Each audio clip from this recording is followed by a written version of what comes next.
welcome Albin Johansson, co-founder and chief executive officer, Axel Arigato.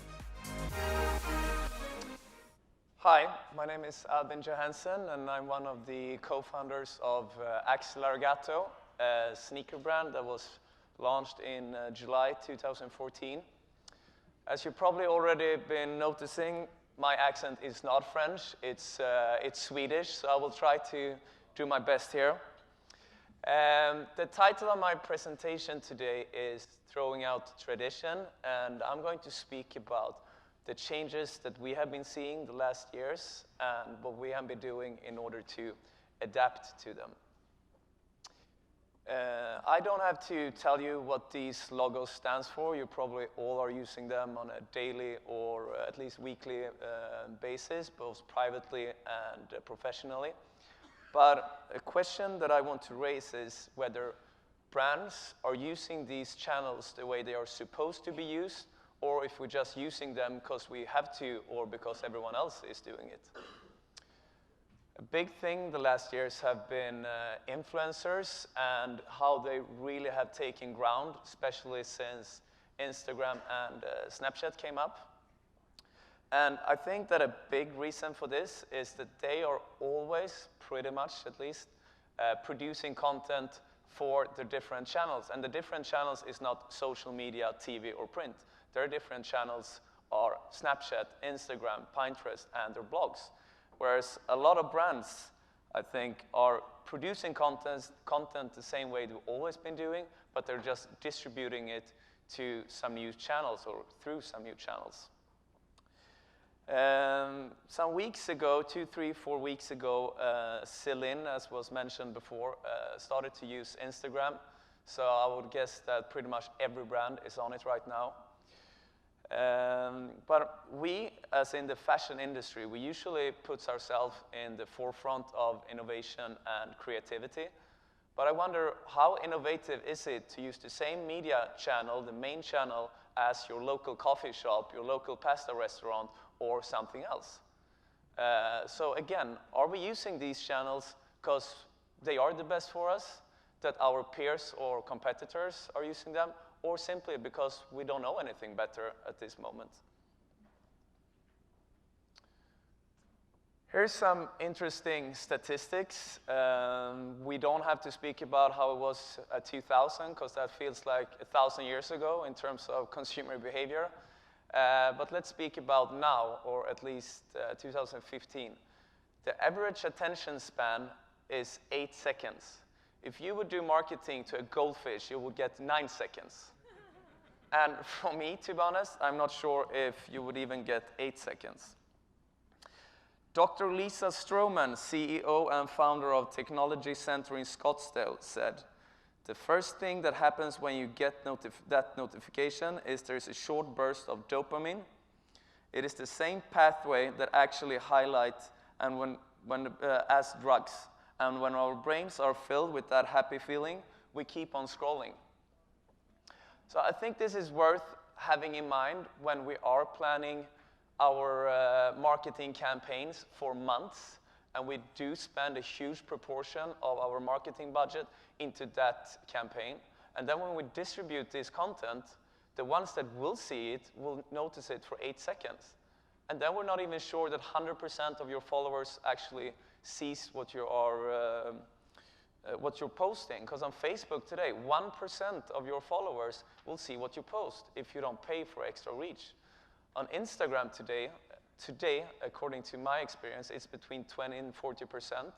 And I don't know what will happen in the end of the year. It will probably be close to 1% there as well. So I think that with these changes, top of mind has never been more important. We heard what Dr. Lisa said. Your customers, your followers, they want to see something new. It's like a drug. So why don't give them that? And if you don't, be sure that another peer, competitor, another brand will take that attention from your followers.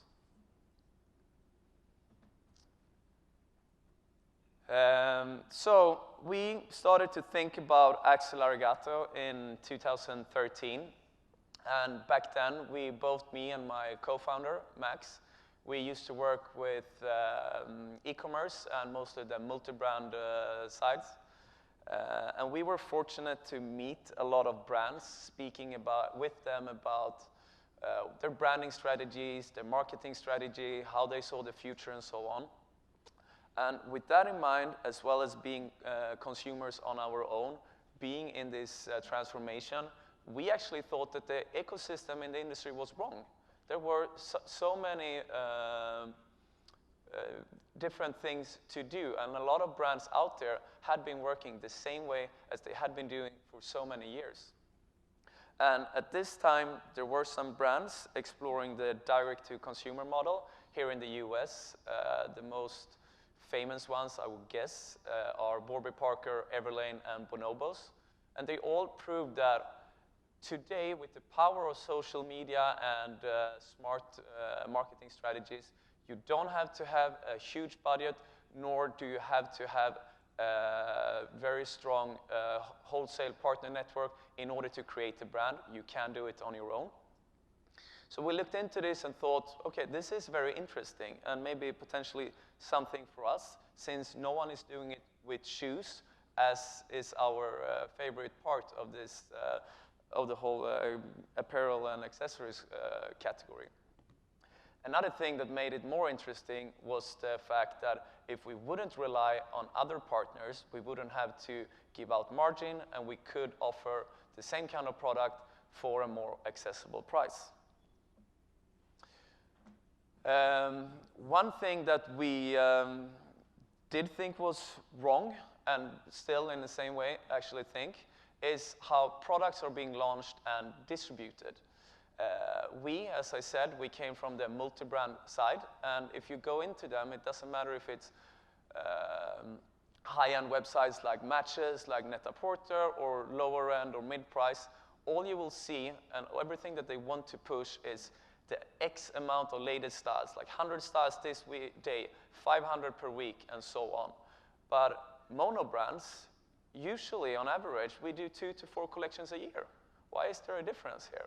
And coming back to the top of mind thing, if you just do 2 to 4 collections a year, are you really top of mind? And again, as a consumer, if you go into a store of a brand or on their website and you've seen the collection, why should you go back the next week or the week after? You've already been seeing that. And the only way for a brand to make it feel new is to redoing the merchandising. And then another thing comes up in the relation between the brand and the customer, and that is trust. And is it really, should the customer trust you when you're trying to fool them? So we came up with the concept called Drop of the Week. And that basically means that every week, at least one new product is being launched. And that is what we have been doing since launch. So it's at least 52, and now times 2, since it's 2 genders, drops per year. And that means that our followers, our visitors, our customers, they always have a reason to come back to us because they know it's something happening. We need to create content since it's a new product being launched. We need to update the website. We need to send the message out through different social media channels. It's a great excuse to send out an email. And the third reason is that since there's always something going on around us, this is a thing to your table, there's always a reason to write about us as a brand from the press. That's unfortunately not happening on a weekly basis yet.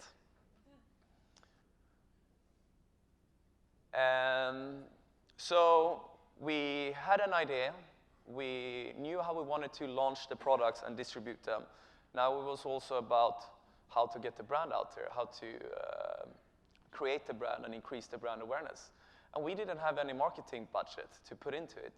So what we did 3-4 months before our launch, we started another Instagram account under a false name, trying to learn how to engage with followers on Instagram, how to get more followers. And closer to our own launch, we started to put in pictures of our own products in between Nike, Adidas, and whatever was trendy at that time. So that's how we transformed followers from another account to our account. So at launch, we had around 3,000 followers.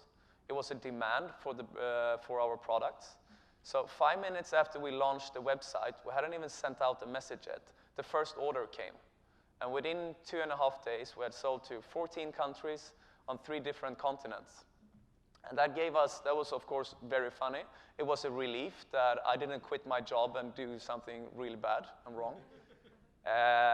But the products we're selling, it was not only in our home region, Sweden, Scandinavia, it was on a global scale, which was exactly what we wanted. Because we thought, and are still thinking, that the target group, our target group, is the same. It doesn't matter if you live in New York, if you live in Sweden, or if you live in South Korea. Because the way we consume culture today, we probably, I don't know, but a lot of us in here, we do have a Netflix account. We look at the same shows, the same movies. We do listen at music. I'm patriotic, so I listen at Spotify. Some here might do Apple Music. We do have accounts on these different social media channels, so we read news through them. No matter if it's fake news or real news, we do read them. And we watch YouTube and so on. So we had a global marketing strategy because one thing, yeah, we couldn't do anything else. We didn't have the budget. But second thing, because we thought that was right. And since actually day one, US has been our largest market through our e-commerce thanks to this. There are no borders anymore. In terms of the brand itself, 3 things are really important for us. It's delivering an experience. It's all about the details, and it's all about the quality. There's nothing that says today that a high-end luxury experience needs to cost money. You can do it in a more affordable way. So, for instance, when we send out our shoes that now have been distributed to, I think, more than 120 countries, it's in a proper shoebox that we have developed. It's in silk paper with a dust bag, with a pair of chopsticks, since it's Arigato, Japanese touch and feeling, with a gray envelope, everything in the same color. Because if you do care about the details, you do have the experience, then everything around the brand, the perception will be of a much higher quality. And that doesn't matter which channel it is. It's all about the experience. And things go fast today. And when they go fast, we need to take care of these opportunities that comes up. Because if we don't take the opportunities, again, someone else will take them. We launched as a men's brand, and it was always in our plan and intention to launch women's. But in the beginning, it was, again, just 2 of us. So I used to handle the customer service. We started to receive requests from girls around the world, like, when will you start doing women products? The only thing that we could tell them was, we don't know, we will do it eventually. Please follow us on Instagram, emails, and you will be noticed of our latest news. But then something happened, and that was that our smallest sizes got sold out pretty quickly. So then we thought, what is this? Are we using the wrong distribution curve in terms of buying because we're not experienced? Now then we had to look into the data, and the majority of the customers were women. So we thought, okay, let's do this. Let's launch a line, because apparently we're already selling our products to women with the same design. So why just not make them in smaller sizes? So we did release women's less than a year after our launch with 10 styles. Then in June, together with Vogue here in the US, then we made a second drop in November 2015. And then in March 2016, we made the third and big launch.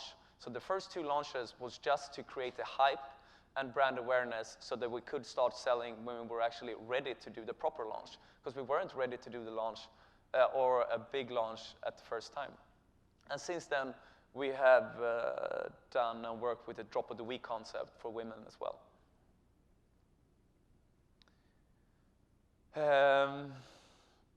It took us a year from a napkin to launching the website, and throughout this year, we knew all the time that offline was going to be important for us, that even being an online-first brand, and being able to show the brand identity, the tone of voice, and our visuals through our own website, but also other channels, we knew and felt that it was first by going offline, that we really could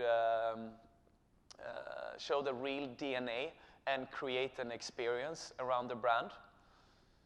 So in September last year, 2016, we did open up our first flagship store in Soho, London, and that has been great for us so far. We have learned a lot. It's actually, after being in for business, it took us more than 2 years before we met our customers for the first time. We only knew the names and their postcodes before that. With the concept of the store itself, we wanted to do something special because, again, it was not all about the sales. We already had sales through online. It was more about the branding. So we don't have a till in the store, for instance, because we want our team to get close to our visitors and speak with them. There shouldn't be a barrier between them. We do have 2 steps in the store where people can sit down, they can relax, they can go there in between meetings. We do have branded water. We do serve coffee. We do serve tea for them, the ones. On weekends, we sometimes have cider, beer, drinks. They can, behind the step, they can charge their mobile phones, computers. There is the Wi-Fi.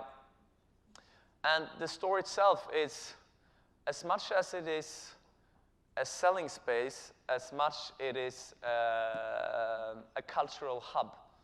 Because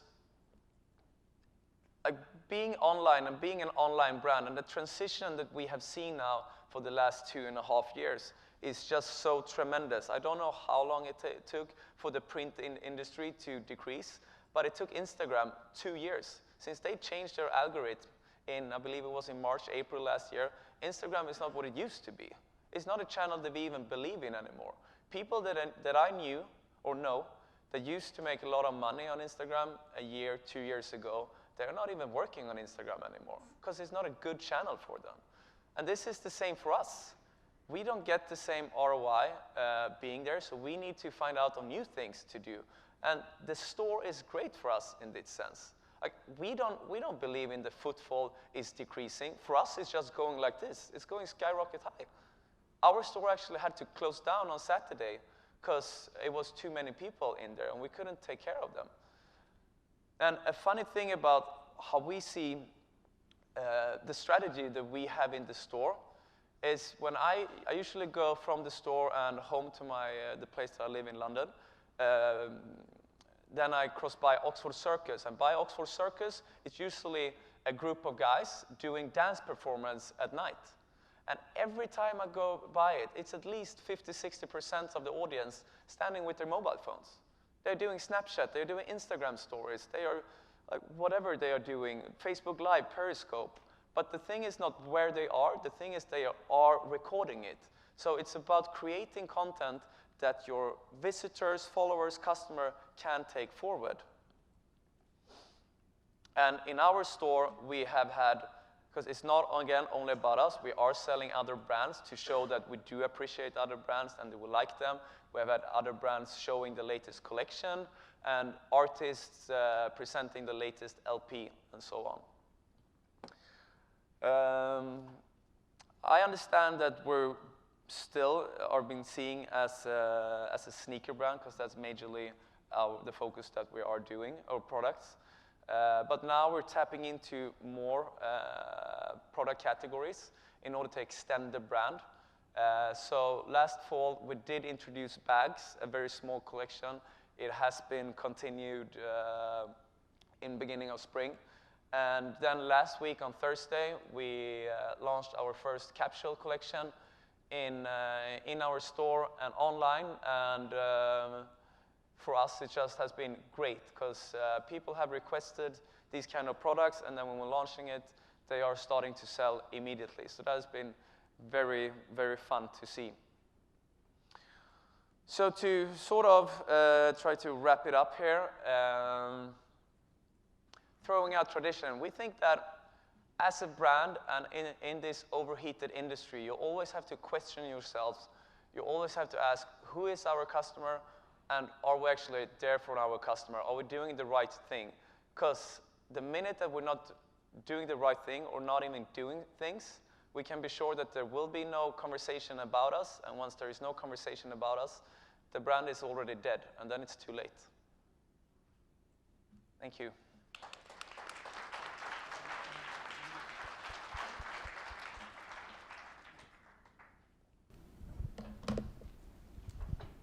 Hi, thank you so much for your talk. It was really fascinating. One of the things that I noticed about your brand is its austerity. And in terms of social media, we work on the women's wear social media team. What we, are constantly hearing from just the platforms themselves, from experts and so on, is that people want to see something real. They want to see something raw and something that doesn't feel super polished. But you've had a lot of success with this kind of super polished, austere kind of photo shoot still photography product. What do you think about that? Or why do you think why it's important? Why is it working for you? But because we've always been doing it for ourselves, I think. We didn't have any budget. It was only two of us. Max, he was taking the photographies or photos. I had to be the model for the shoes. During weekdays, we worked, and during weekends, we borrowed our parents' cars, went around the city, our hometown, Gothenburg in Sweden. We tried to find places, and then we took pictures of 20, 30 shoes, or whatever it might be. It was never for emails. It was never for Facebook or anything else print. It was purely through Instagram and building a story on Instagram. So I think, again, that's what I think is super important. Just have a plan on where you produce, for what you produce your content, and then distribute it. Don't be cheap in that sense, because that's just going to be a fallback. Thank you. Congratulations on your success. Thank you. You've been doing this since 2014. Are you profitable? We were profitable 14 and 15, so the first 18 months. 16, we had a sort of a setback due to building up the store. And now 17, we're aiming to be profitable again. We're not VC-backed or investor-backed or anything, so we sort of have to be that. And I think it's very important in order to build a sustainable business model.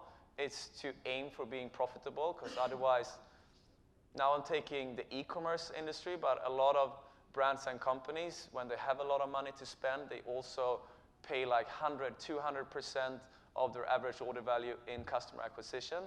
So a question that I ask myself is, how difficult is it to pay you $100 to get that shirt? That's not as hard. I would easily get $100 to wear this one. And that's basically what a lot of brands are doing, and we don't want to do that. Instead, we want to build a sustainable brand, and then people have to buy our products because they like them, and they like the brand.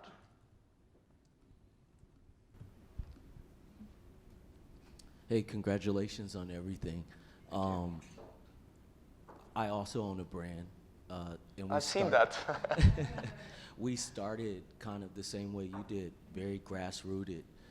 Which I think is so important, but it's also, I think, it's limiting in a lot of ways because we don't have the capital that a lot of the major brands have to put into marketing. And one thing that I heard you speak about was that Instagram, you haven't had a lot of success as far as with the algorithm change with Instagram. And, I wanted to ask you, do you think that, is it because more or less the fact that it's about the experience that you're able to create on Instagram with your products and getting in front of the consumers so that they do buy into it and that it does convert into a sale and they do go to the website and buy the product? Or do you just think that no matter what kind of experience you create on Instagram, that it won't relate over and turn into a sale? So I think in terms of Instagram, it used to be a great customer acquisition channel. But it's not that anymore due to the fact that since they changed their algorithm, the engagement has been decreasing.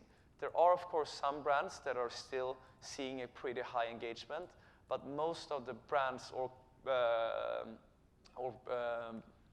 accounts do suffer from a decreasing engagement. So I think it's just that in general, that's what we saw Facebook like, 5 to 6 years ago. It's exactly what's happening on Instagram now as well. So I think in order to be good on Instagram today, you either have to do it their way, which is spending a lot of money, that's the Facebook way, or you have to build a brand somewhere else, increase your brand awareness, and then you will get your followers on Instagram.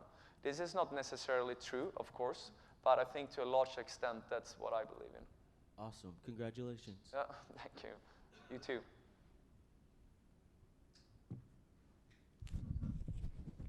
You, at the beginning of your presentation, kind of talked about retailers having these channels but putting out the same type of content over different channels. What are some things specifically, other than that you see other brands or retailers doing wrong on these channels? It's about experience. If you go out to the malls here in the US, what has been changing the last 5, 10, 15, 20 years? I would guess that most of them looks the same, and I would say that most of the stores looks the same as well. If we are changing so much online, why are not offline brands, companies doing the same change? Why are we blaming the online companies that they are taking everything and we're not doing anything on our own? I think that we just have to blame ourselves for the decreasing traffic. It's about the experience and doing something extra. People usually ask us, so who's your competitors? And for us, it's not about competitors. Yes, there are other brands doing sneakers, but that's only for the good. We're increasing the industry. And I would rather say that it's all about experience today. And people have one budget, and in that budget, it's about going to the latest, coolest restaurant. It's about going to a nightclub. It's about going to Caribbean and experience something, or doing a marathon, or whatever it might be. It's just not about the shoes. It's about the experience. Thank you for coming and talking to us today. I discovered your brand by going to the store. I was in London, and I heard the rumblings of people talking about it. So I went, and the guy who helped me, very unique personality, by the way, was so insightful and basically connected to culture. I want to know how you train your sales force at the store to provide that experience. So I'm happy to hear that you had a good experience. Well, a very unique personality, I said. It starts, yeah. Sorry. It actually starts before our training or our headhunting starts before people start to work in our store. So let's say that since we want to open up a store here in New York, the strategy would be we want someone from Jersey, we want someone from Brooklyn, we want someone from Manhattan, we want someone from north of Manhattan, I think that's Bronx, right?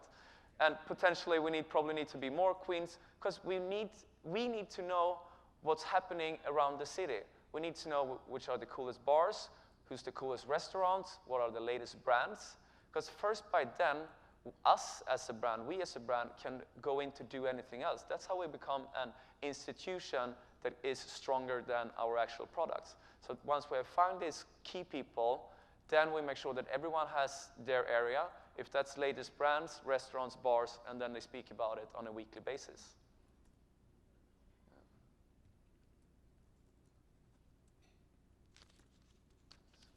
Are there any more questions?